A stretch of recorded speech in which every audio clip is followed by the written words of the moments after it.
नवरात्रि का 7वां दिन माँ दुर्गा पे सप्तम स्वरूप माँ कालरात्रि की आराधना का होता है।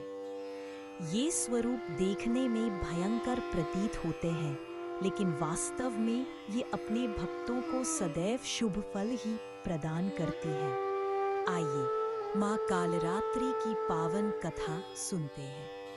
एक वेणी जपा कर्णपुरा नग्ना खरा स्थिता लंबोष्टि कर्णिका कर्णी तैलाभ्यक्त शरीरम वामपादोल्लसल्लोहलता कंटक भूषणा वर्धनमूर्ध ध्वजा कृष्णा कालरात्रिर्भयदूरी। माँ कालरात्रि का स्वरूप घोर अंधकार की तरह काला है। उनके बाल बिखरे हुए हैं और गले में बिजली की तरह चमकने वाली माला है।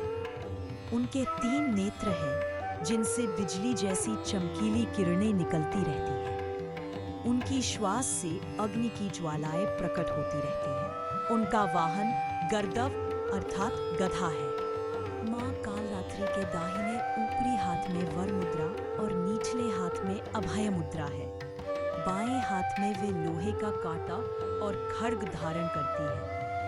उनका रूप देखने में अत्यंत भयानक प्रतीत होता है, लेकिन वे सदैव अपने भक्तों को शुभ फल देने वाली हैं। इसी कारण उन्हें शुभांकारी भी कहा जाता है।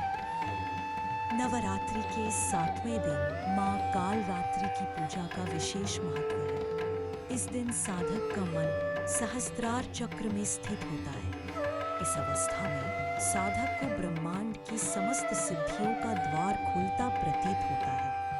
उनकी उपासना से सभी पाप और विघ्न दूर हो जाते हैं।